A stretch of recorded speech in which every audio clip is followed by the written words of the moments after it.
much, Teresa.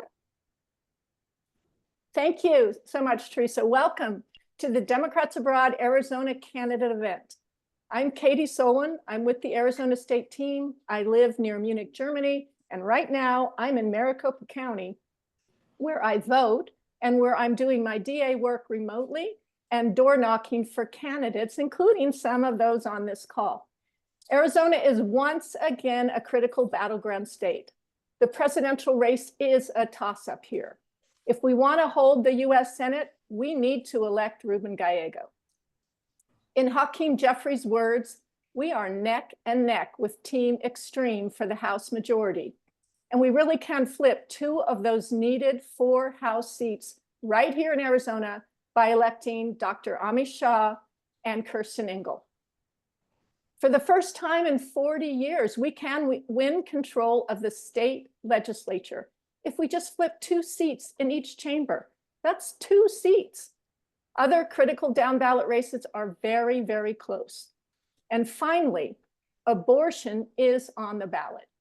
Citizens collected more than 800,000 signatures to put it on the ballot, and we must pass Proposition 139 to protect reproductive rights in the state constitution. So once again, there's much at stake in Arizona, and once again, the overseas vote can provide the margins of victory in close elections up and down the ballot. We at DA are working hard to mobilize the overseas vote for these Arizona Democratic candidates, especially the amazing 8 that you'll hear from today. At the end of the call, we're going to talk about how you can help from abroad, and we're also going to make sure that you know how to vote from abroad. In fact, before we get started with the candidates and our speakers, we want to put in a little plug for specific information about voting in Arizona from abroad. Arizonans, if you have your ballot already, vote every race on it and send it back electronically. In the chat box, you can see links to the voter guides if you need help. We are one of the states that allows for electronic transmission. Please send it by online upload or by email. If you haven't requested your ballot yet, go to votefromabroad.org. There's a link in the chat as well. There's still time for Arizonans to get your ballot by email and send it back electronically. Ask to receive the ballot by email. Look carefully at the intent to return question on the ballot request form. If you mark, I intend to return, you will get a full ballot, and you can vote for federal, state, and local candidates, including those that you will hear from today. If you mark, my return is uncertain, you can only vote for federal races like president and Congress. You don't need a definite date of return, and you can change your intent anytime. So look in the chat for links that you need for voting. And if you have any questions, write to us, voterhelp@democratsabroad.org. And now, to welcome our candidates and to welcome you, here's the International Chair of Democrats Abroad, Martha McDevitt Pugh. Martha. Thank you so much, Katie, and welcome everyone. Good morning, good afternoon, or good evening, wherever you are in the world, to our Democrats Abroad members, and especially our Arizona voters, and all of you who've joined today.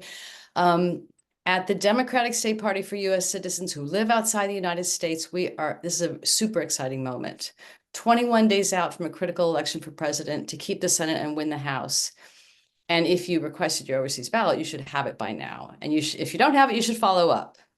The opportunity that we have right now is to alter the course of history with our votes and with the votes of our friends and family. And we have done that before together during a global pandemic without the ability to get out and be where people are and to connect and inform and encourage U.S. citizens to vote. So this is the moment for us to have those conversations about the kind of future that we want to have and to find common ground with others, inspire, encourage, and support U.S. citizens to commit to vote and to take all the steps to do that. So I just want to give a big thank you to the Democrats Abroad state teams, which are led by Jennifer van Esdorf, for giving DA volunteers the opportunity to come together to mobilize voters back home where we vote and to focus on the top, but more importantly, also on the races down the ballot. And that work really complements the work we do in the global voter assistance expert teams and the country committees on every continent. And I know everyone's working so hard on the ground to help voters. So to the Arizona State team, to Katie and Corey and Kate and Teresa who are hosting today, thank you so much for being here today. And with that, I would like to introduce Congressman Ruben Gallego. It's my enormous pleasure to introduce the Arizona Senate candidate, Ruben Gallego. As a son of immigrants from Colombia and Mexico, raised by a single mother and a graduate of Harvard. Chair of DA Korea is going to introduce our next speaker. So thanks very much, Corey. Thanks. Yeah, good evening, everyone. My name is Corey Lemke, and I'm the DNC representative from the Asia Pacific region, and I'm based in Seoul, South Korea. I vote in Tucson, Arizona. It's my honor to introduce our next Congresswoman from Arizona 6, Kirsten Engel. Kirsten is an educator specializing in environmental and administrative law, who has served the people of Arizona admirably both in the State House and the Senate. She is running for U.S. Congress to continue standing up for families and fighting for Arizonans' access to education, affordable health care, and a clean and healthy environment. With that, we welcome Kirsten, if she's here on the call. I actually don't see her. So I think we should go to our next candidate. If you, Corey, if you want to hand And off I'll pass it over to Kate. Yes. Okay. In the meantime, sorry to interrupt. I am calling Kirsten right now, and I'll let you know what's going on.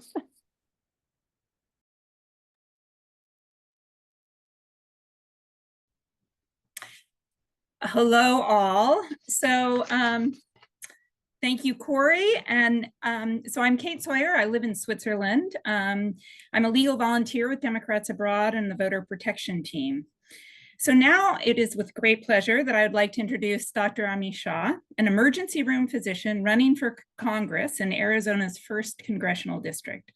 Dr. Shah served as a member of the Arizona House of Representatives for over 5 years. He is known as a pragmatic, independent voice working across party lines. Arizona's 1st Congressional District is currently rated as a toss-up in the Cook Political Report, making it a critical race in the battle for control of Congress. Welcome, Dr. Shah. Thank you. I appreciate you guys. Thank you so much for having me. Some of you know my reputation around town.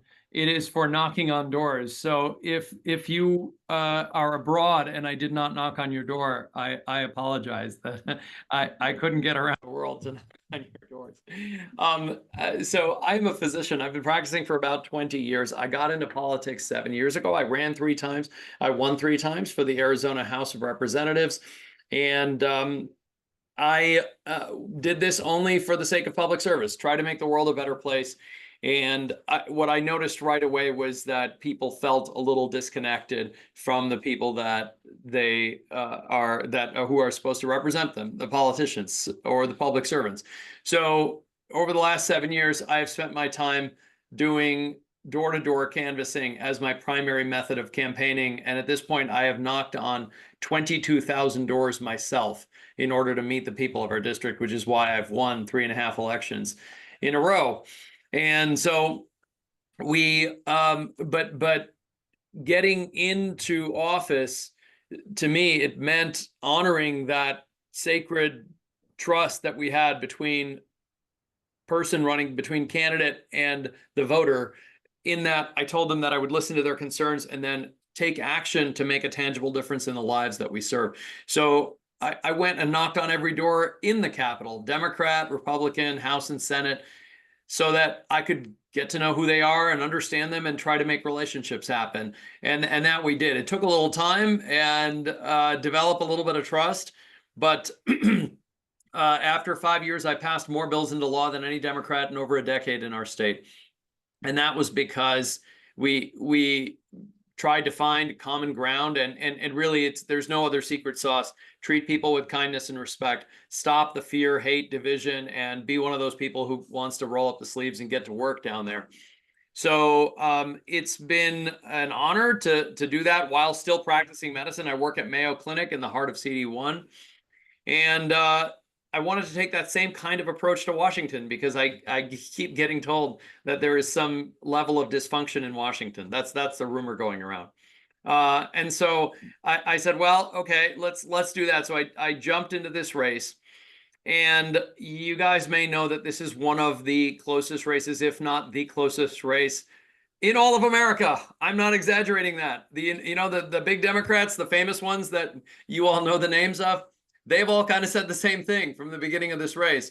In 2022, we had a Democrat by the name of Jevin Hodge. He lost by 0.8% in this district. And that's because the lines were redrawn to make it extremely purple. And so I'm running now to bring some a real option for us to win this race. And we're bringing a significantly more resources to this race than was afforded to our Democrat in 2022. So we have there was a primary. I'm sure many of you voted. And we came through the primary, and that was I'm glad. Let's just say I'm glad that's over. But since the time that the primary ended, all of those primary competitors have supported me, have come on board. Andre Cherney threw me a fundraiser. Marlene Golan Woods threw me a fundraiser, etc. So I'm very proud that we've united the Democratic Party here in Congressional District 1. And then we got all the LD chairs on board. We got the D-Trip on board nationally. And like I said, we're on these super secret lists that Senator Engel is on as well. Red to blue, red alert, endorsed by New Dems, all that kind of stuff. So we've got the attention of the entire country right here in this district, just so you know, as well as for Senator Engel's race. All right, so let's get to some numbers. Polling wise, we conducted polls from the very beginning, and the very first poll that we got back showed Shaw 48, Schweikert 48, which is absolutely incredible because, when Jevin ran last time, he had started a few points behind, and then he caught up to 0.8%. We're starting. The reason we're so optimistic is because we're starting at dead even, right? Before I had even had a chance to run a general election campaign targeting independents and moderate Republicans who might be able to come on board with us. So for the last 10 weeks or so, we've done the thing. It's more, these campaigns are much more about execution, organization, rather than candidates giving out and giving pretty speeches or anything like that. So we have this quarter that ended, I'm very proud to report that our campaign has raised nearly $3.5 million, which is absolutely a staggering amount of money. So if you were here in town, you would see that the ads on television are constant. You are seeing a lot of my face, both in the yard signs, on the street signs, and then also up above, on television. And so now my latest poll has us, it was done by H&P a couple days ago, and it has us up by 2 points, Shaw 48, Schweikert 46. And so we'll see what happens. It's still a very, very close race. All your votes are going to matter. Please vote as soon as you can. And just if I have just 10 more seconds, I'll just give you the top lines. The biggest things I care about a lot as a physician, as a still practicing physician: healthcare, get everybody covered and lower the costs. Some of you are abroad and other countries do this better than we do. And I've been living it my whole life in my practice. Number two, and that includes women's reproductive rights. I won the Women's Health Champion Legislator of the Year Award in 22 for my work protecting abortion here in the state. Education, we're 51st in the country. We have to do better than that for our children. Number three, democracy. Arizona was the land of the cyber ninja and the fake elector. And Senator Engel and I lived that while during our time in the legislature. So we will fight against those things, and also, yes, securing the border and inflation are really, really big issues for the people of Arizona. So that's a lot. I'll stop there, and we can, if there's time, we can take questions. I thought we got a little time back, but I'll leave it to you guys. I think we've got a little time. Thank you so much, Dr. Shaw. This has been, this is great. We really appreciate you coming on. So we have time for one question. So your opponent, Republican Representative David Schweikert, admitted to 11 violations of congressional rules and campaign finance laws in 2020, resulting in a $50,000 fine and a formal reprimand from the bipartisan House Ethics Committee. In addition, Schweikert is currently defending himself against a defamation lawsuit filed by his Republican primary challenger relating to alleged defamatory homophobic remarks that he had made. How is Schweikert conducting himself in this campaign against you? And are there blatant lies that you would like to refute or conduct that you would like to call out? Oh, so you've been watching television. Is that what it is? Okay, so there are ads on TV, right? And they're wild. They're all over the place. I mean, Amish Shah is a, wild liberal who's going to open the borders, raise your taxes, like sex. I mean, this is the kind of stuff that's on television right now. And it's absurd. I mean, on some level, you're just like, this is what it is. I'll give you the inside scoop if you really want to hear it. And that is that he was talking to our Democratic congressman neighbor here, Greg Stanton, about 9 or 10 months ago. And people asked him, they said, well, in this primary, who are you most scared of? he said Shah. And they said, why? He said, well, I got nothing on him. And so, the thing is, like, I really did work in a very bipartisan way down there. You can ask any Republican politician down at the State House. They said, look, he was a joy to work with. He focused on policy. It was not like I was a doormat or anything. I had 100% pro-choice voting record, all that other stuff. But I tried to find places to work together. Of course, that ruffles some feathers on your own side. I understand that. But, that's the kind of record I brought. And that's why he's running around basically saying, I got nothing on this guy. So what they do, and this is just, I'm sorry to say, this is the world we live in today in politics. The NRCC is just sitting out there throwing ads, wildly swinging away, trying to find anything that works. It's mostly fear-mongering techniques like Amish Shah is horrible for public safety. And so these are the ads on television. Meanwhile, I've been endorsed by the Arizona Police Association. I mean, it just, on some level, you just have to laugh. And so the good news about all this is that I'm going door to door, which is what I'm known for. And I've spent the last 3 days, all day, every day, all we do is knock on doors. And I'm doing this personally. And you wouldn't believe how many Republicans I've flipped who said, I was going to vote for Schweikert. You came by, you got my vote, et cetera. So I'm doing that. But I asked them specifically, have you seen the ads on TV? And even the ones who are like hardcore pro-life, I'm never voting for you, even them, they're like, thank you for stopping by. I didn't believe any of the ads about you either. Even though I'm voting for you, I'm not voting for you, I still didn't believe any of the ads. So interesting. I don't know how much of his negativity actually works. But that's my 2 cents. That's great. That's great. Thank you so much. And yeah, all the best for these next 3 weeks. And now I'm handing off to Teresa, or was it back to Corey now? Back to me. Corey. Yes, Thank and we're you going again back so much. south to the Democratic Thank you so powerhouse of much. Tucson, where we're going to win AZ6. It's my pleasure again to reintroduce our next Congresswoman, Kirsten Engel. Go ahead. Well, hello, everyone. Hi, Corey. Good to see you again. And it's great to be reaching out to all of you who are overseas about this rematch that I'm involved in. And, this time we are committed to getting this one, over, finish off the job here that we started in 2021. So running for Congressional District 6, are the folks on this call, are you all over the state of Arizona? Anyway, I am running for what's known as the Gabby Giffords District, Congressional District 6 in the southeastern part of the state. A district that the lines were changed a bit. So it's basically a third, very, very competitive seat. And one of the real bellwether districts that will probably give us, real insights on what's going to happen up and down the ballot.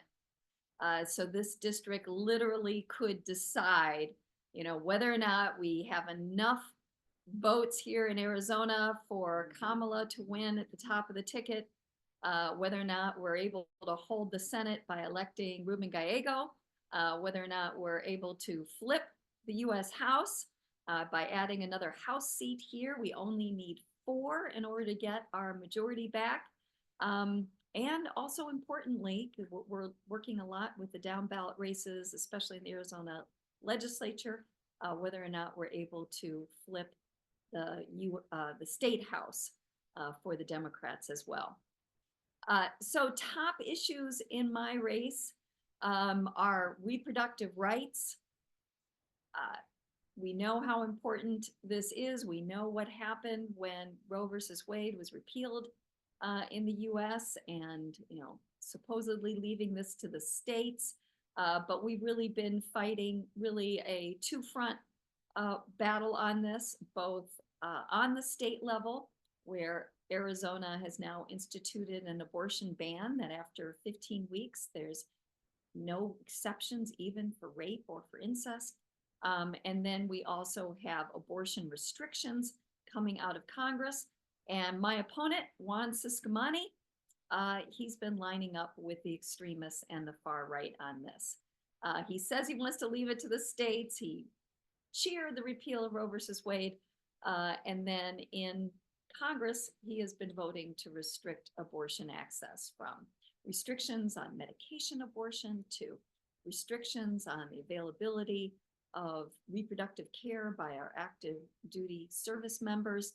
And, on the state level, he's responsible for choosing the Arizona Supreme Court justices for his prior boss, our prior governor, Doug Ducey, who basically packed the court. And the 4 justices that Ciscomani helped choose for him are the 4 that voted to put into effect that 1864 criminal abortion ban that we just narrowly missed. But we have, another abortion ban here. So top issue in my race.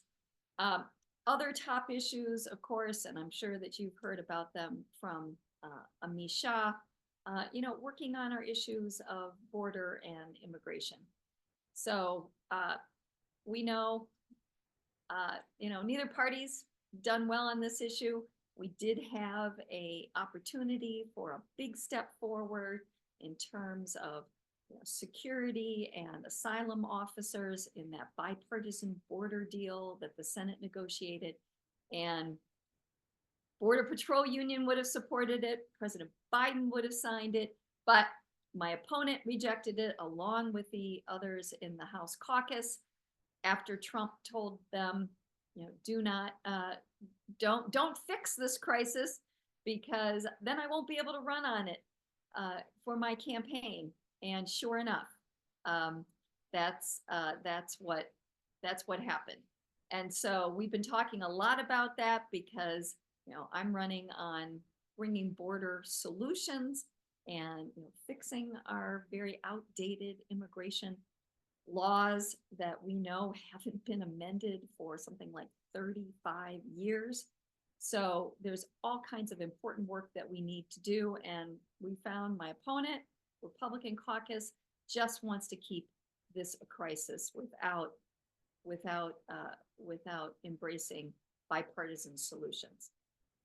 Water, climate change, these are all top issues of me. I'm an environmental attorney, teach at the U of A, and that's my background. So those are all top issues for me. So thank you so much, and happy to answer any questions I can. I'm just very excited that all of you are engaged, and we really need your participation wherever you are in this very important election.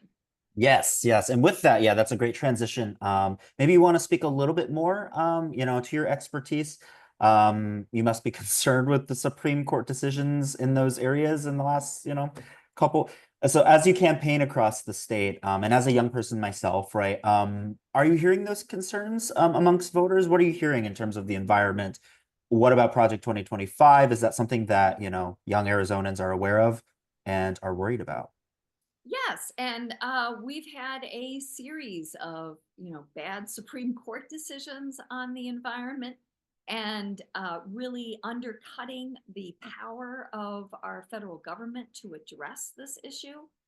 and without having very strong, very explicit federal congressional action.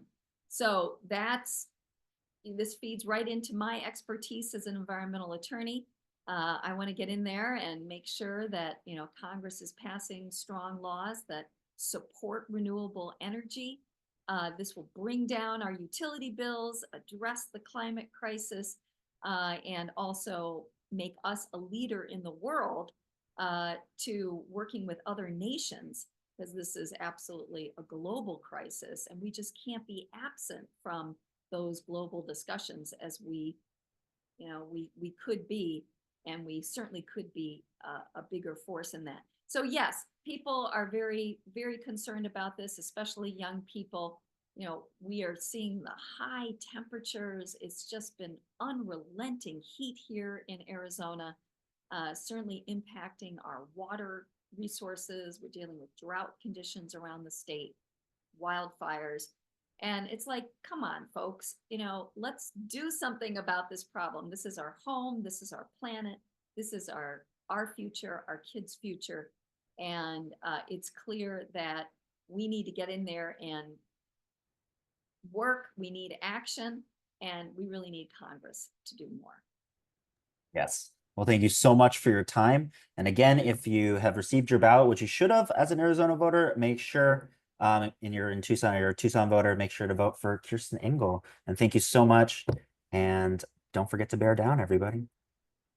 Absolutely, bear down, go Cats. Go Cats, right? And with that, it's a homecoming weekend this coming weekend. So oh, is it? I hope the weather is better. Looked a little hot last Yeah. week, so yeah.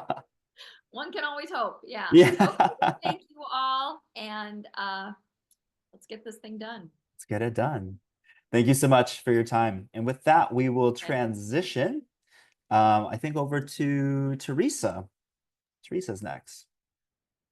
Hi.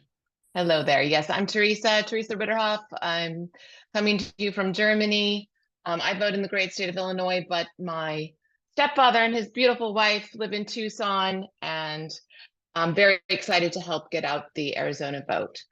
I have the great pleasure and honor of introducing three great candidates from our crucial down ballot races. Just want to remind everybody on this call how important down ballot contests are, and make sure you are getting a full ballot to vote in Arizona.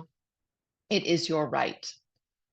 So our first guest is Tim Stringham, who is running for the crucial and by now nationally known position of Maricopa County Recorder.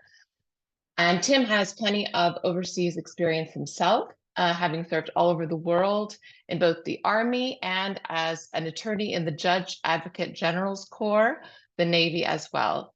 Thank you, Tim, for your service to our country and for continuing that service by running to ensure that voters get to choose their leaders and not the other way around. And with that, let's hear from Tim. Oh, that was a terrible introduction, Teresa. You took all my talking points. That's speech. I have faith that you could find some more. So I'm Tim Stringham. I'm from Arizona, born and raised. On my father's side, my family's been in the United States since 1630 and in Arizona for 150 years. On my mother's side, actually, I'm first generation Arizonan. My dad was a soldier in Germany and met my mom back in '85. And my first language is actually German, which I speak very, very poorly. And when I try to speak in German, my German mother responds with to show her disapproval. So I spent summers actually in Bavaria when I was a kid. After graduating from college, I joined the U.S. Army. I spent a year in Afghanistan, and then I went to live in Korea for a while. I then went off to law school at the University of Notre Dame after the Army. And while I was in Notre Dame, I spent 6 months working in London, and I worked at the U.S. Embassy in Grosvenor Square before the embassy moved over down to the Thames. And then I went and joined the Navy. And in the Navy, I was scheduled in Pearl Harbor and then Newport, Rhode Island. And when I was in Newport, Rhode Island, I was responsible for human rights programs across Africa. So I actually commuted every month, spent two weeks about out of every month in Africa working on human rights programs as a human rights attorney for the Navy and the Judge Advocate General's Corps. And I always tell people the story of being in that job, brand new to that job when January 6th happened. And so much of my life has been dedicated to representing the US overseas, now in 45 different countries overseas. And it was truly embarrassing to be on active duty in a job talking about democracy overseas on a day when US democracy suffered such an embarrassing affront. And as someone who swore an oath to the Constitution, I think it was more than just an embarrassment. It raised all these questions about what does my oath to the Constitution require me to do if we have a sitting president, my commander-in-chief, who refuses to leave office. He spent 3 hours while the Capitol was under attack, refusing to speak out, even though his staff was begging him to make a statement. The next day, he called for the termination of the US Constitution. He has since referred to opponents of him as vermin. Just recently, he said there should be laws against criticizing his judges, that he might need the military to deal with Democrats, who he is now referred to as the enemy within. And as someone who continues to serve as a lieutenant commander in the Naval Reserve, I wonder what my duty to the Constitution is. And it's clear to me that we have to do everything we legally can to try and oppose these individuals. Why County Recorder? Like I said, on my father's side, we've been from Arizona for 150 years, and we've had some really tough conversations in Arizona about voting rights. Native Americans weren't given the right to vote until 1948, and that happened because of a Supreme Court ruling literally involving the recorder's office. A man from the Yavapai Nation went to the Maricopa County Recorder's office and was told that he could not vote because he was a person under guardianship. The Supreme Court actually had to order Maricopa County and therefore the rest of the country to finally let Native Americans vote. Now, fortunately, for the last 30 years, Arizona's had some pretty good voting laws. We have had Republican legislatures in the 1990s that passed laws allowing you to vote by mail and allowing to vote anywhere in the county so that you can vote on your work break. And those laws are in addition to UOCAVA allowing everybody here to vote overseas. As I did as a member of the military, I voted from the United Kingdom, from Afghanistan, from London, and from Hawaii. And I'm so glad that we have these federal laws for overseas voters, but now we have Republicans who want to take away those same protections at the state level for people who work in the aviation industry, or who are snowbirds, or who work long shifts on the other side of the town, who work 3 different shifts. And what I always tell people is that, again, we're talking about laws passed by Republicans, laws that have been working well for 30 years, laws which have an incredibly massive amount of support. 85% of people will vote early in some capacity. My opponent actually just voted early. And yet Republicans are now trying to repeal those laws.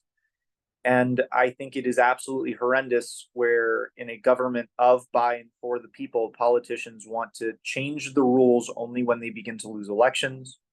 I think that voters should pick the politicians. Politicians shouldn't be able to pick and choose their voters.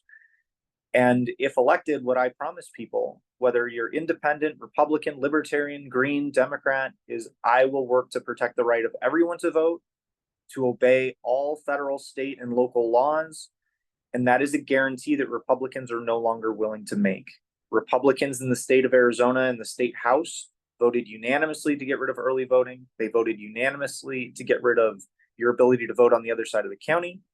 And they also are now voting to get rid of machinery to count the votes. They want only hand counts, which I think is an absolutely great way to count votes if you want to drive up the costs of our elections enormously and delay counts, and then in the end get inaccurate results. We've actually been using tabulation equipment in the United States, specifically in Arizona. The last time we had an election without any tabulation equipment was 1880. And I think that's absolutely ridiculous. And I'm happy to take questions from folks if there are any. I know we've got a lot of people to talk, so I don't want to talk too long. But if you have questions, I'd love to hear them. And thank you for tuning in from all over the world. Thank you so much. That was great. And we do have some questions for you that we gathered from our audience, but we're going to circle back to you in a few minutes after we hear from Laura and Josh. But thank you so much. That was fantastic. Thank you. I'm now, thanks so much. I'm going to introduce Laura Metcalf, Dr. Laura Metcalf, a Maricopa County native, longtime educator, and despite a less than encouraging high school guidance counselor, Laura went on to earn 3 degrees, bachelor's, master's, and doctorate, 3 administrative public school certificates, and 7 teaching certificates, all from Arizona's great public college system. And she is now running for Maricopa County School Superintendent. Welcome, Laura. Thank you very much. I appreciate the time, and thank you everybody for taking your day to listen to who we are and what we're doing. So I am Dr. Laura Metcalf, and I am running to be the Maricopa County School Superintendent's Office. This is a very important race that hardly anyone knows about. So I'll give a little bit more background about my background, my experience, and then I'll talk about what this office is and does. So first of all, I have spent 30 years of my career in Maricopa County schools. I'm a product of public schools. My son is a product of public schools. My husband's a product of public schools. So public schools are very important. And my education has kind of been challenging because I was not really supported in where I went when I was a high school student, but somehow I managed to find the gumption to be able to fulfill all of those degrees and move to where I am here at this point in time.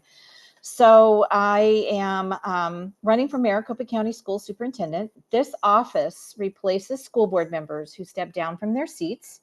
And I too am a school board member for East Valley Institute of Technology, which is a school that provides career and technical education training and education to high schools and to high school students and adults in areas of automotive, medical, construction, plumbing, welding, any area where there would be a need for a certification to move into an industry-based position and career.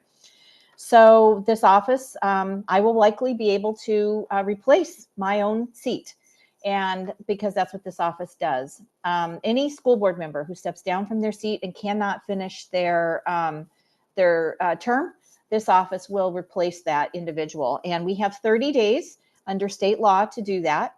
The incumbent hasn't done that. He breaks the law consistently. So when I'm elected in January, we have a minimum of 24 seats to appoint. And that will be done within 30 days. By the end of January, those will be all seated. And the school districts will be able to help select their top 3 candidates. And then I will then be finalizing one of those 3 candidates and seating that individual on those boards. So that is how this works. The other piece of this is there's a school district that is part of this school of this office called the Accommodation District. It is a district no one else hears about because it's an overlay district that provides education to our students who are in detention education, students who have been pushed out of public schools and can't get back in. So we offer the high school diploma. I was an administrator with that school district, and I oversaw grants and special education and other types of necessary elements of that school district to make sure it functioned correctly. There's $10 to $14 million of taxpayer money missing and has been illegally spent in this office. And so my background as a certified school district superintendent and principal administrator has 25 years of school district finance background. And I know how to fix this. And that is exactly what we're going to do. First thing we're going to do is employ and place into our office a director of fiscal compliance. Her job will be to do nothing but to make sure that our school, that school district, and the office are spending our money within the realm of state, federal, and county rules, laws, and protocols. And that she's basically an embedded auditor is what she'll be. And then she will completely be able to verify those transactions. And then we're going to communicate that back out to the citizenry of Maricopa County to understand what we're doing, why we're doing it, how we're doing it, and what the outcomes are going to be. And that will be all she does. And that is my first step to take care of this issue. The other element that should be in place here, which isn't, is that this office can and should be able to provide support and guidance and other types of elements for the 58 school districts here in Maricopa County and nearly 750,000 students. This office hasn't provided that since I left, because I did work in that office before I, right after I, some time ago, under a different Republican. I was a Republican and I worked under a Republican county school superintendent, and it was very functional. The incumbent is a Republican. He lost in July, but we will be able to provide those services and supports for those public schools here in Maricopa County. And I do have, I've been speaking to superintendents for the last year and a half on what their needs are. And I do have a listing of what those needs are. And some of them include teacher professional development, guidance with curriculum support and selection, special education leadership development, and chief financial officer training and placement for school districts. Many of our school districts are sharing chief financial officers, and that is an area where there aren't enough employees at this point in time. So I think maybe I've given enough information about who I am and my background. What I'd like to do is open up for questions. And by the way, I love overseas. The first time I've been able to leave the country, my husband, my son, and I went to Spain, Morocco, and Portugal. Oh my gosh. My husband said he wanted to buy a flat in Sevilla, and I'm like, let's do it. We couldn't, but that's on the bucket list. So anyway, I'd like to open it up for questions. Sounds good. Great. We do have some questions from our audience. We're going to take one more candidate and then we'll swing back around and ask all three of you our questions. Thank you so much, Laura. It was great to hear from you. I would like to now introduce Joshua Polachek, who is, and before we return to all three of these candidates for questions. Joshua Polachek is running as part of a 3-member team for the tremendously important Corporation Commission. Their goal is to flip at least 2 seats and hold 1 in order to get the Corporation Commission back to its core mission. This race is getting national attention, including recently in the Wall Street Journal. We'll post the article in the chat so everyone can read it. But for now, let's hear from Joshua. Welcome. Thank you very much. I guess I don't get the overseas background because people will hear that. Oh my goodness. Foreign I'm service so sorry. I'm going to have to officer. interrupt you. I absolutely get that. Let me say, Joshua also has an impressive amount of overseas experience, having served almost 20 years, I think, correct me if I'm wrong, as a foreign service officer with the U.S. Department of State. Thank you too for your service, Joshua. And now, welcome. Yeah, and it's also good to hear that Tim also agrees that London and the UK are separate political entities. You know, we definitely saw that. So yes, my name is Joshua Polachek. I'm running for the Corporation Commission, likely the most important climate change election that you have never heard of. We are the 5-member elected statewide body that oversees all the monopolies in our state, and that includes the electrical system. We are talking about a $30 billion segment of the Arizona economy that is currently being directed by the Republicans to continue our path of fossil fuel dependence and contributing to about 0.1% of humanity's global carbon emissions. Arizona is seeing our rates going up, our reliability going down, and our carbon emissions on a straight path upwards. I know some of you might not have been in Arizona for a while, but we do not have a lot of fracking. In fact, we have, as far as I know, no fracking. We have like 5 oil derricks up in Winslow, where that all gets exported to a refinery in Colorado. So not only are we dependent on a Republican policy that is keeping us addicted to out-of-state fossil fuels, it is making life more expensive for the families here in Arizona, and it is contributing significantly to humanity's global carbon emissions. And there's just no reason for it, because this is, even though we're not the official sunshine state, we've got enough sunshine in this state to power our own state and to become the Saudi Arabia of solar, where we can produce enough electricity through our solar grid to satisfy our own needs and to export to other states and potentially give people a sunshine dividend for living in Arizona. It is a race that we would say down ballot. It is the only statewide Arizona race on the ballot this year. Depending on your ballot, if you are in Maricopa, it's the very bottom of the first column. If you are in any of the other counties, we are directly to the right of the president. And so it is an incredibly important race. And we need to make sure that people understand when it says vote for no more than 3, they need to vote for all 3.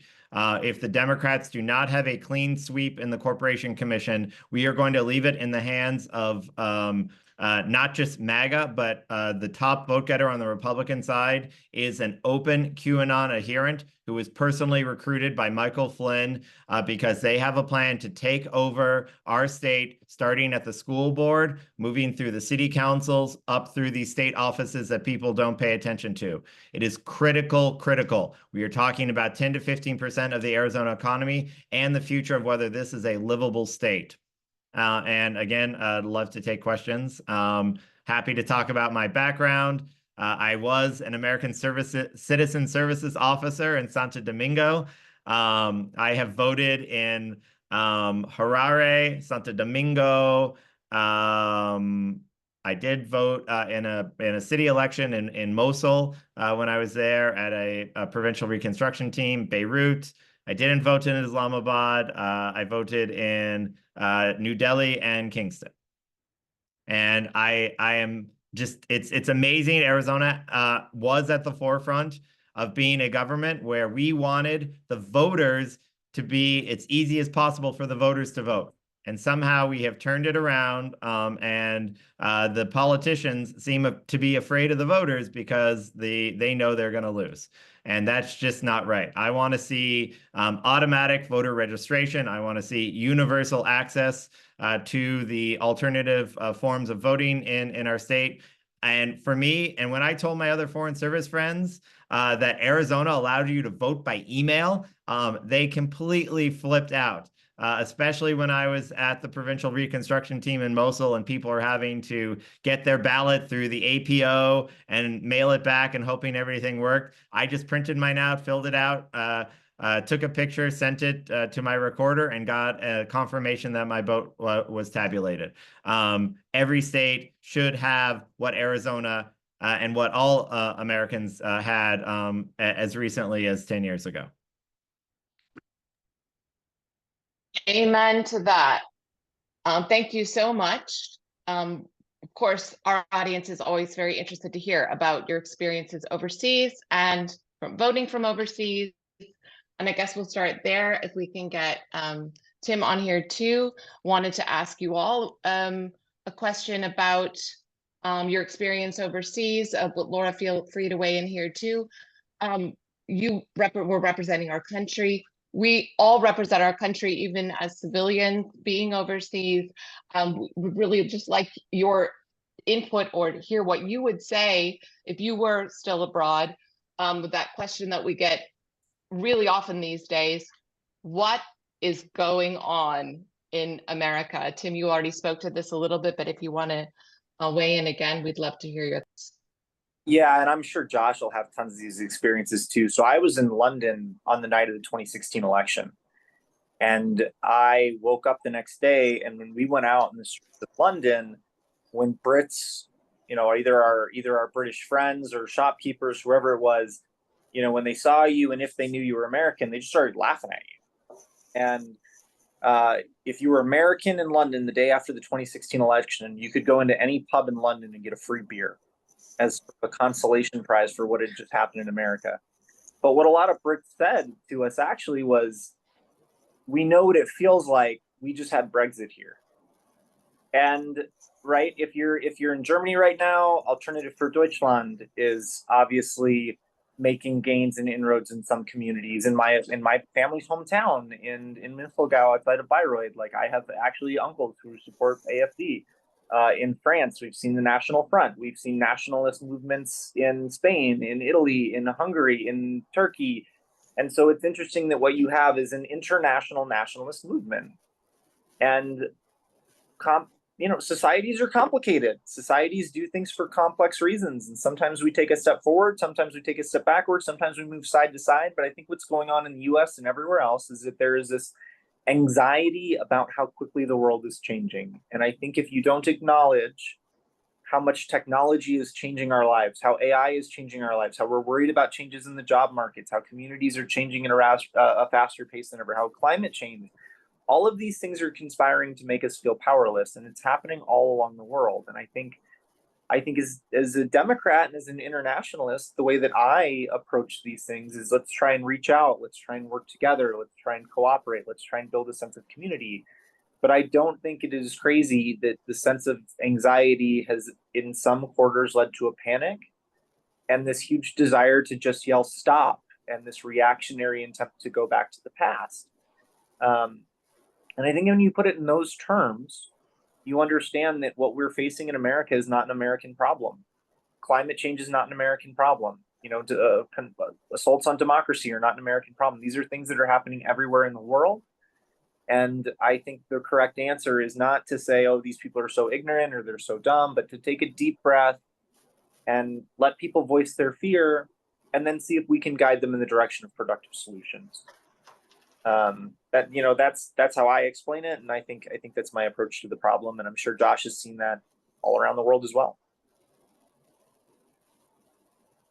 Yeah, I talk about when I'm on the trail that I've seen democracies or democratic transitions go sour, whether it is in countries that have a strong history of authoritarianism and colonialism like Zimbabwe, whether it's countries with a long democratic tradition, including India, where I have just been heartbroken over the last decade seeing the transition from a pluralistic democracy into an ethno-nationalist authoritarian project.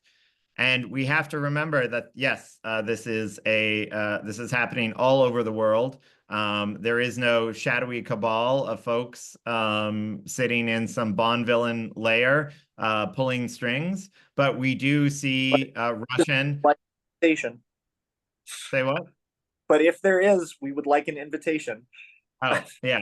But we do see though that there are the influences of the Russian and the Chinese intelligence services, because look purely at what happened in Ukraine in the last 8 months. It's a heck of a lot cheaper to pay a few $1 million to sow dissension among the folks that influence our House of Representatives, and you only need to influence 6 or 7 people in the House of Representatives to kill a bill.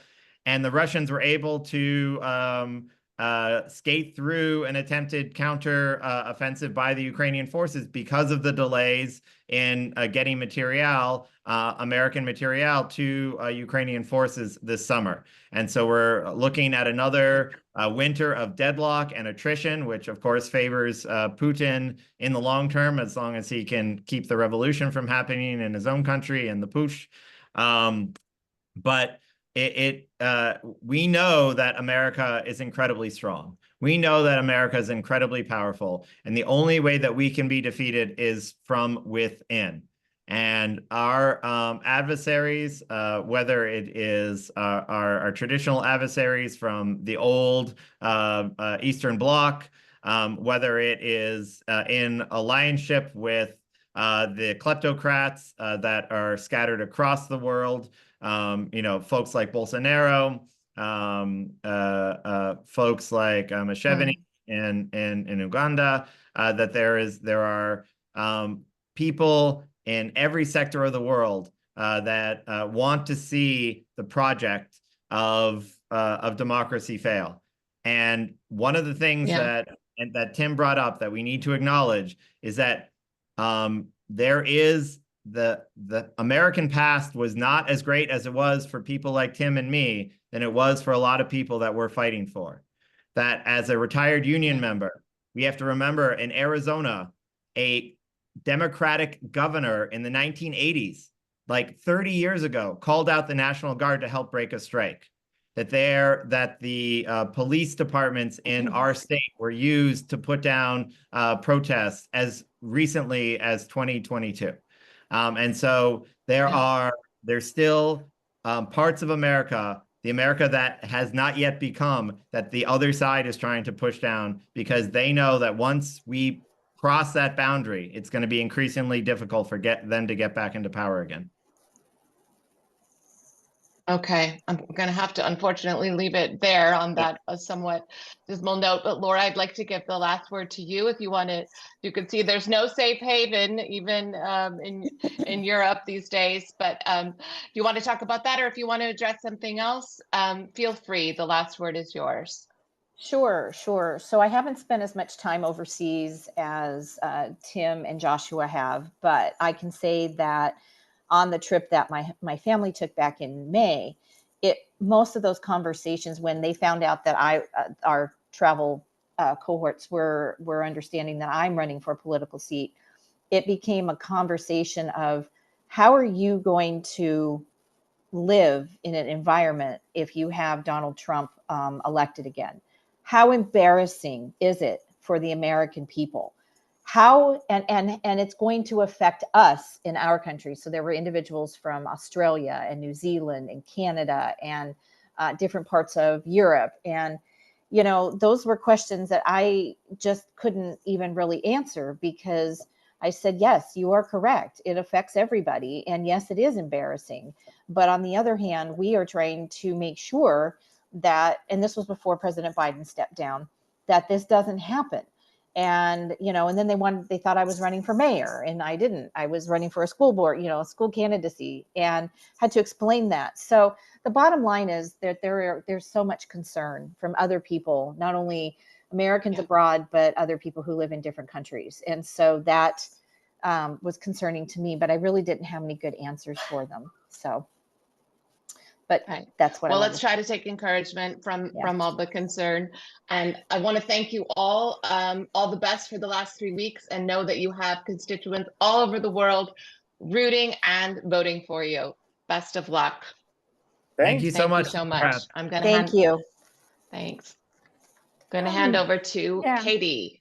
Thank you, Tim and Joshua and Laura and Teresa. I wish that we had the leisure to have some really long, in-depth conversations, but now we're turning to flipping the Arizona State Legislature for the first time in 40 years.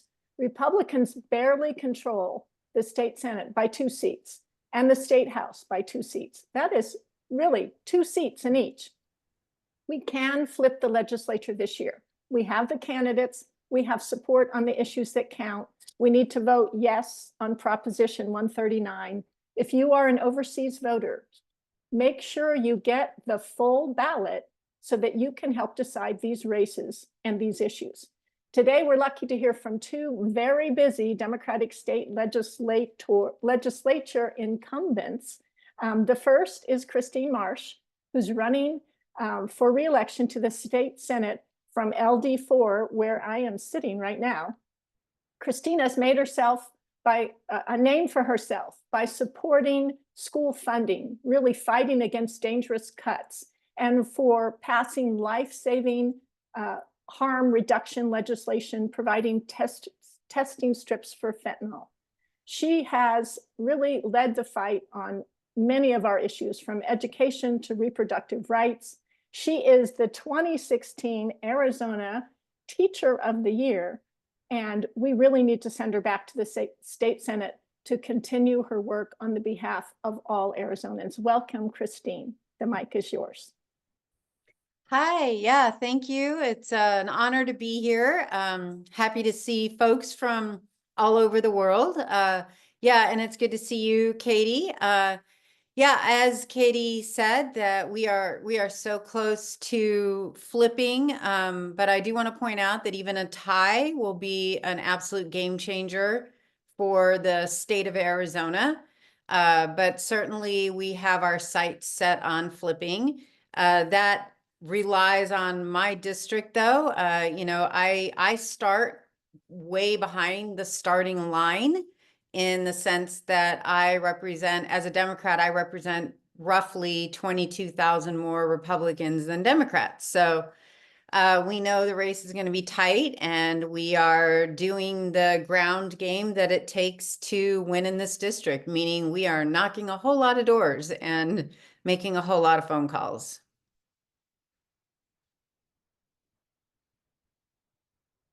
Katie, you're mute. Yeah. I'm unmuted now. Thank you so much, Christine, for taking time off the doors to be with us this morning.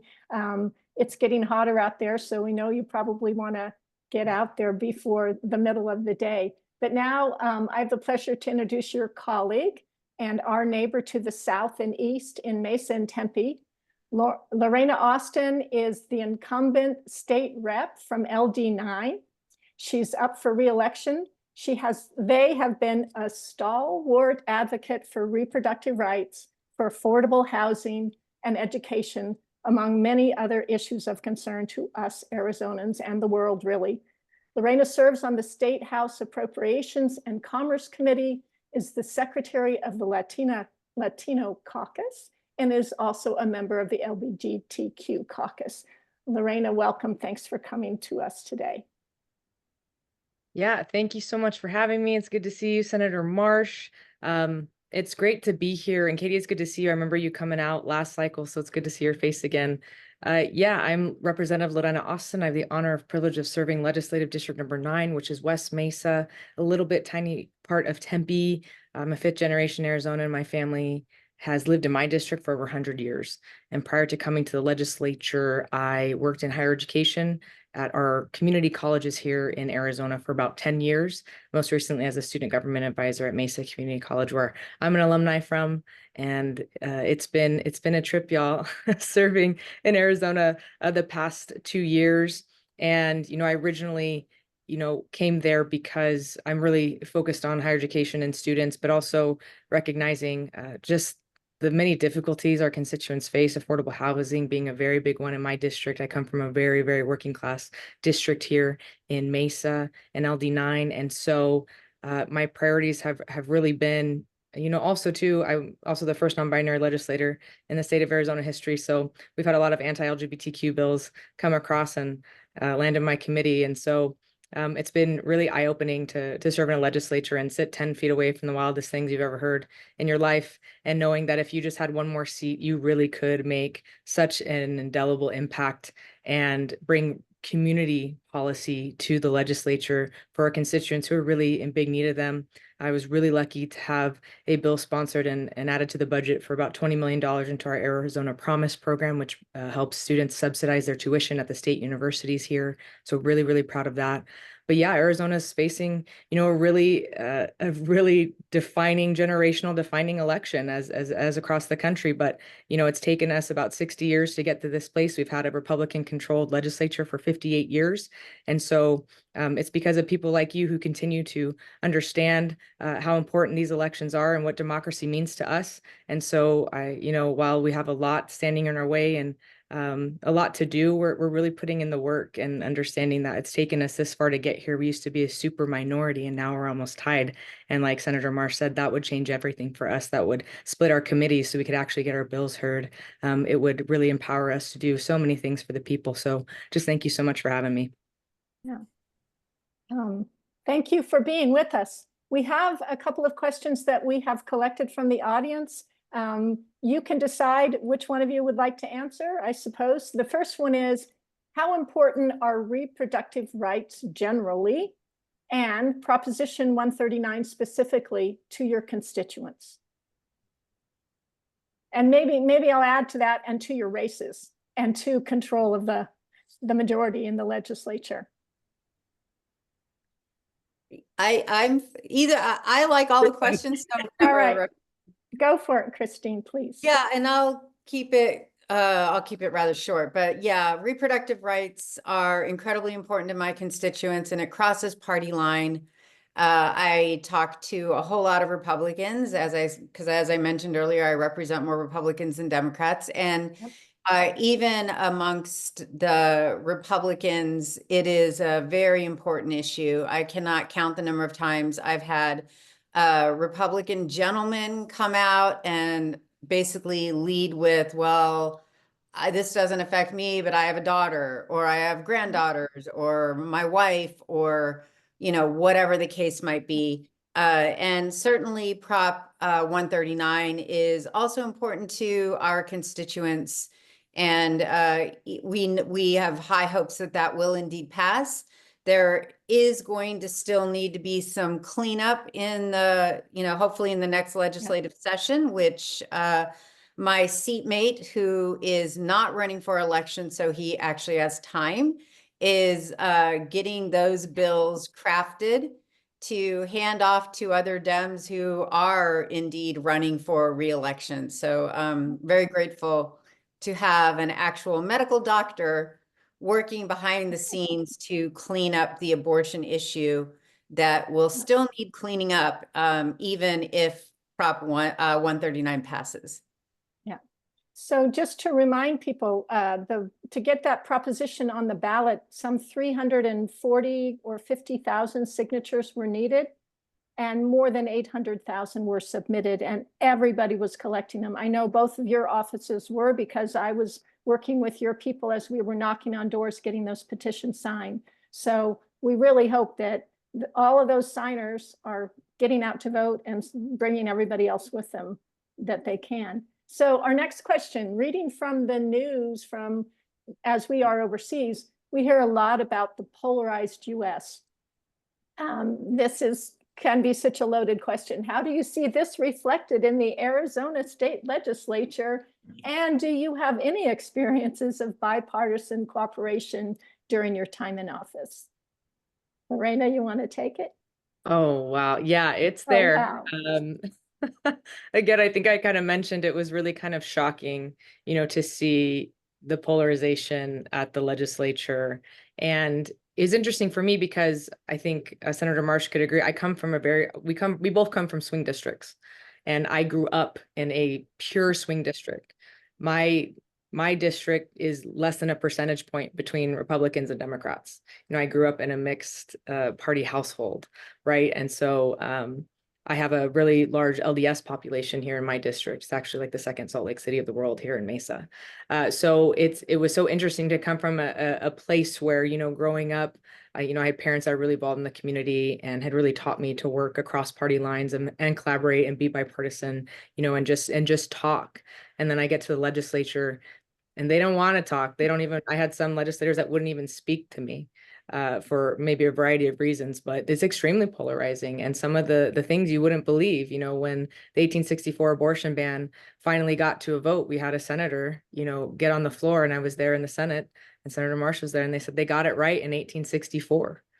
I could not believe it. And I said, girl, you wouldn't even have been here in 1864, right? Just the detachment is just very, very extreme.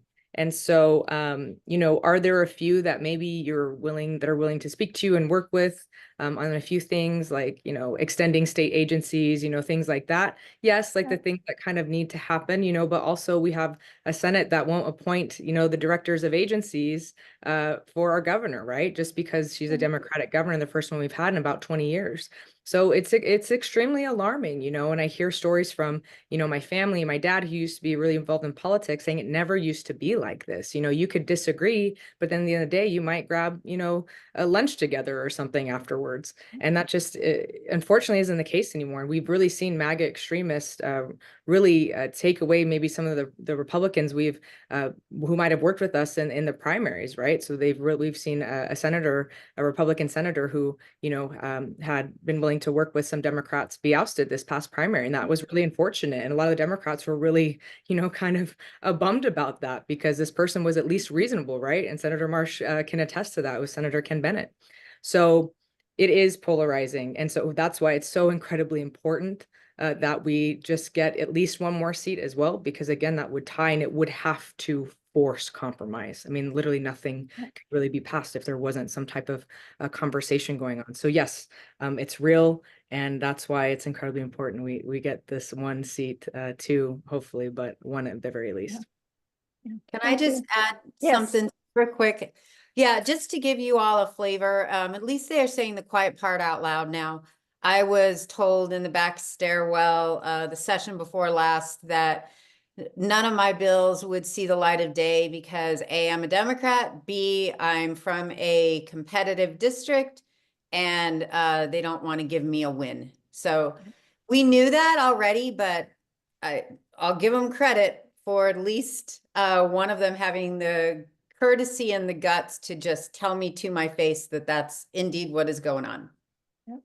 So I'm so happy that you mentioned Governor Hobbs. For anybody listening to this call who doesn't know, we have a Democratic governor for the first time in decades who has had to set veto records in both of the legislative sessions so far, over 150, I think, because of really the garbage bills that have been sent to her by the Republican majority, razor-thin majority legislature. So it's going to be so exciting to see the bills that you're going to be able to send her that are reasonable, that she can sign. And so the last question is really, once we flip the legislature this year, what will you do day one? What will be your first legislative priorities? Thanks. I'll go. Picking just one is really hard. But I think that for me, it will be to legalize all drug testing equipment, which sounds like a small thing. But right now, life-saving things like mass spectrometers are in the statute under drug paraphernalia. And so they basically weigh the same in law as a bong or a pipe. And it's absolutely ridiculous. But we have a lot we want to do. Okay, thanks, Senator Marsh. Representative Austin? Well, I know Senator Marsh will agree. We have to get a hold of the ESA vouchers here in the state that are just ripping our budget. They were passed as universal vouchers for those that may not know. When we think of traditionally, a school voucher, it was intended to go to students that really needed these extra resources that might not have been able to receive them in a school setting. And now it just became universal. So literally anyone, doesn't matter if you go to a private school, a school that's unaccredited, a school that can teach whatever they want. There's just no really accountability measures around these ESAs, and it is completely drained our budget. I mean, it's going to drain it in upwards of $1 billion coming up here. And what does that mean? Cuts to everything else, right? So we should not be paying for private school tuition on the backs of our students that need it in our public schools. It drains from our ability to pay our educators and teachers and give them the resources that they need to rebuild infrastructure for schools that need it. There's just so many issues that surround this. And, eventually we won't have a budget to work with if this continues without any, measures. And so I think that's one of the most critical things to happen immediately if we were to gain majority or tie. Thank you. So I was door knocking the other night and I was really trashing the vouchers with what little I know about them. But some of what you just said, until the person at the door told me that they are using the vouchers. And by the end of our conversation, they also said that they were voting for everybody in LD4, that they know that there has to be some limits, there has to be some bureaucracy around them that controls. So thank you so much for joining us today. All the very best to you and your partners in LD9. There's Ava Birch for Senate and Seth Blattman also running for the House, and Lorena Austin. And then in LD4, Christine Marsh to be returned to the Senate, and her great partners, Kelly Butler and Karen Gresham, who are running for the House. Please know that we're working for you overseas and that there's a whole bunch of us actually on the ground in Arizona. We'll be doing everything we can the next 3 weeks. We know you will be too. And see you on the door soon. Thank you very much. Sounds great. Thank you all. Thank you. Okay, so for Arizona voters who might be watching this, we want to reinforce what you need to do to vote from Arizona, to Arizona from abroad. First of all, if you have your ballot, don't wait. Send it back. First vote every race on the ballot. If you need a voter guide to look at any of the races, if there's something that doesn't have a D there that you're confused about, then we've got some links going into the chat that really will tell you about all the candidates, all the propositions. It is a very fat, thick ballot. Here's my mom's. It's a little bit hard to lift. It's 4 pages long, front and back, I understand. If you don't have a ballot yet, go to votefromabroad.org above my head to request your ballot or register to vote if you need to. Make sure that you click on the ballot request form, the little box that asks to get your ballot by email. It's too late to use the post. They'll send it to you by email. Make sure you return it electronically, either by uploading it or sending it by email and following their instructions. And then, very important, if you haven't requested the ballot yet, pay attention to the little box where it asks about your intent to return. If you mark, I intend to return, and you don't need a definite date or a plan, you will get a full ballot and you can vote for all of these last 5 candidates who are state and local candidates. If you mark, my return is uncertain, which again is completely undefined, you will get only a federal ballot and you can vote for the president and the US House and the US Senate. Please get a full ballot if you can. Please vote, please send it back. And if you have any questions, come to us. You can write to voterhelp@democratsabroad.org. And then our last segment here is about doing something when you're overseas, doing something as Michelle Obama urged us to do beyond voting. And there's so many things you can do as a member of Democrats Abroad. We are phone banking like crazy. We made more than 5,000 calls last Saturday. We must be getting close to 300,000. In the chat, you'll see democratsabroad.org/phone banking.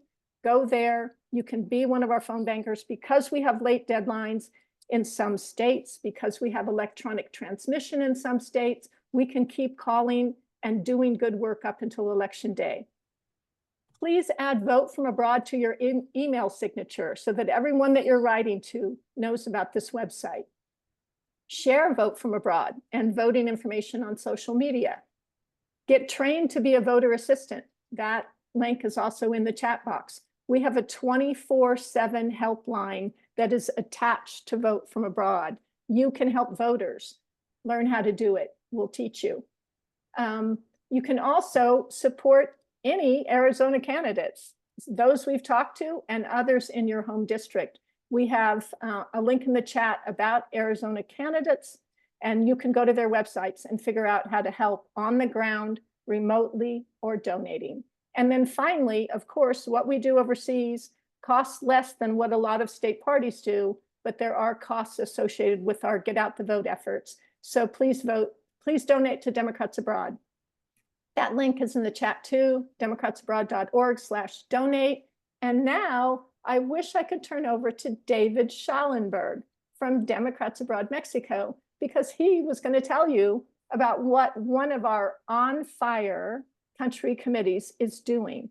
Democrats Abroad Mexico is working all over, but David called in sick this morning, and I don't think we have anybody else from DA Mexico on the call. And so I'm going to just read a couple highlights from the report that he wanted to make.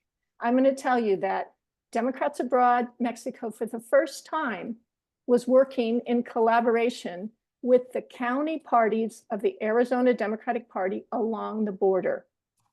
In partnership, they created banners and flyers, and they designed electronic billboards for the crossings at Nogales, Agua Prieta, and the Mexicali border areas. This was fantastic work. I got to observe some of it, where they worked together to come up with these ways to advertise to overseas voters who live on the other side of the border. Democrats Abroad Mexico donated $10,000 to this effort that they had raised from US citizens in Mexico. It was really something to see. These flyers and banners led people to esfaso.org, which led people to Vote from Abroad in Spanish. So this was really something unique and something that we know has a big future. There could be 500,000 US citizens living at the border on the Mexican side. We need to make sure that they know they have the right to vote if they are US citizens and how they can do it. So I really want to congratulate Democrats Abroad Mexico for their work, and actually every country committee in Democrats Abroad who is out there on the street. We know they brought one person to this call today from Dusseldorf. So really nice. Keep up all the good work.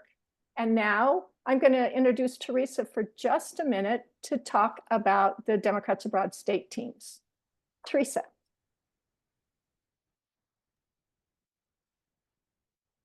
Okay. Hi. I am also representing someone else who was supposed to this spiel. Jennifer from Estorf is our indefatigable state teams coordinator. She's truly amazing. But she is indeed today slightly fatigued, which is absolutely understandable given all the work that she does. So she has been working with, I think we have now 15 teams under Jennifer's leadership, representing 21 battleground states, and which taken together is over 70% of the DA membership. Very impressive. So in these state focused groups, and you're seeing the fruits of one of them right now, we're really looking to bring the elections and the issues closer to our voters. We can, of course, feel very far away because we are. And it's sometimes, you know, you get that ballot and you don't really know who any of these people are. And then, you know, the reverse also, that our leaders stateside know about our issues that are unique to overseas voters. And then most importantly, we provide state-specific voting information and voter assistance, because as we've heard on this call today, it can really vary widely what kind of conditions you have getting your ballot back. Arizona is a good state. There are many bad states. I won't name and shame any of them right now. So you might want to have a think about people in your circle that you could share this recording with, that you could urge to make sure they have a voting plan, whether they are overseas or at home. And in Jennifer's name, I'm going to thank the Arizona State team for organizing this today. And of course, DA Mexico for the fabulous work they're doing that Katie just told us about. And thank you, everybody who came to this call and took time to learn more about these crucial elections. Yeah. And I will hand back to Katie. Yeah, thanks, Teresa. Thank you, Jennifer, wherever you are. I know you're between Texas and Germany maybe today. So final thank yous to all the candidates for taking their time and energy to engage with overseas voters. Thanks to all their staff who got them here. Thanks to everyone who helped to organize this. Thanks to all of you who watched it or will be screening it later. And thanks to all the Democrats Abroad volunteers who are assisting voters overseas right now while we're talking. Thank you all for voting. Let's win this. Let's win these elections. Let's do something. Thank you. Goodbye. Teresa, can you stop the recording?